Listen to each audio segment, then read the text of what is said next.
અમેરિકાની અતિ પ્રશંસા કરવાવાળાઓ આ વિડીયો ખાસ જુએ। જ્યારે અમેરિકામાં ઘરની રસોઈ બંધ થઈ ત્યારે અમેરિકામાં એવું તો શું થયું કે સેંકડો પરિવારો લુપ્ત થઈ ગયા। આવો આપણે પણ અમેરિકામાંથી બોધપાઠ લઈએ। મિત્રો, આ વિડીયો તમારા ટાઈમપાસ માટે નથી, ગંભીરતાથી વિચારવા જેવી વાત છે।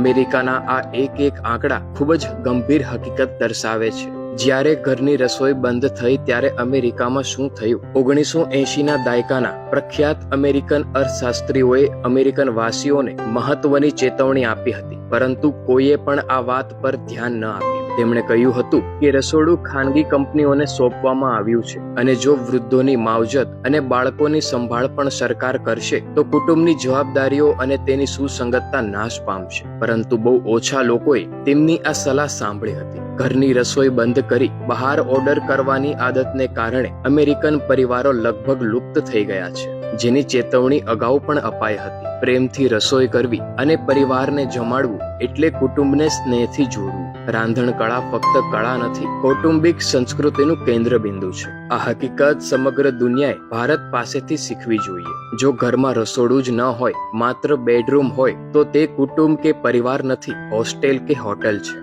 અમેરિકામાં રસોડું બંધ કરનાર પરિવારોનું શું થયું? 1971માં અમેરિકાના 70% ઘરોમાં પતિ પત્ની અને બાળકો સાથે રહેતા હતા। આજે 50 વર્ષ પછી તે ઘટીને 20% થઈ ગયા છે। તે સમયે રહેતા પરિવારો હવે નર્સિંગ હોમ અને વૃદ્ધાશ્રમમાં રહે છે। અમેરિકામાં 15% મહિલાઓ સિંગલ પરિવારમાં એકલી રહે છે। ફક્ત મહિલાઓ જ નહીં, પુરુષો પણ એકલા રહે છે। આ ગડબડ ગોટાળાને કારણે અમેરિકામાં લગભગ 50% પહેલા લગ્ન છૂટાછેડાથી સમાપ્ત થાય છે। આટલું જ નહીં, બીજા અને ત્રીજા લગ્ન પણ સમસ્યા બન્યા છે। અમેરિકામાં લગ્નના ભંગાણનું ઉદાહરણ છે। જો રસોડું જ ન હોય તો આપણા ભારત દેશની મહિલાઓ દુકાનોમાંથી કેક, મીઠાઈઓ ખરીદશે, હોટલમાં દર રવિવારે જમવા જશે, તો અહીંયાના પરિવારો પણ એક દિવસ અમેરિકા જેમ નાશ પામશે। બહાર ખાવાથી શરીર ચરબીયુક્ત અને બેડોળ બને છે અને નાના મોટા રોગ, વાયરલ ઇન્ફેક્શન માટે સંવેદનશીલ બને છે। ઘરે રસોડામાં રસોઈ બનાવીને ઘરના સભ્યો સાથે બેસીને જમવું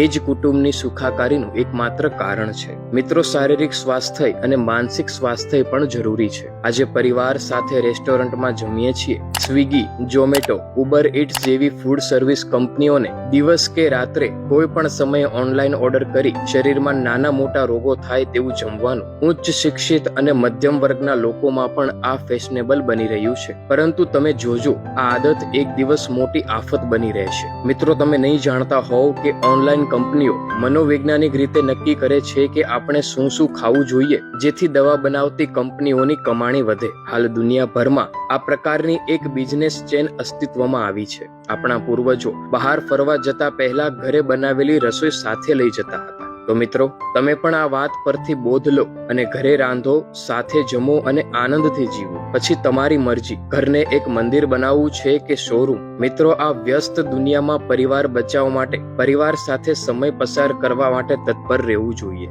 જે મીઠાશ ઘરે રાંધેલા ભોજનમાંથી મળે છે, એ મીઠાશ હોટલ કે રેસ્ટોરન્ટમાંથી ક્યારેય નહીં મળે। એટલે જ પરિવાર સાથે ભોજન કરવું જોઈએ, જેનાથી પરિવારના દરેક સભ્યો વચ્ચે આત્મીયતા ભાવ અને કુટુંબની એકતા અને અખંડિતતા જળવાઈ રહે છે, અને ત્યારે જ ઘર મંદિર કરતા પણ વધારે પવિત્ર સ્થળ બને છે। મિત્રો, જો આ માહિતી પસંદ આવી હોય તો વિડીયો લાઈક કરજો અને તમારા મિત્રો અને પરિવારજનોને જરૂરથી શેર કરજો।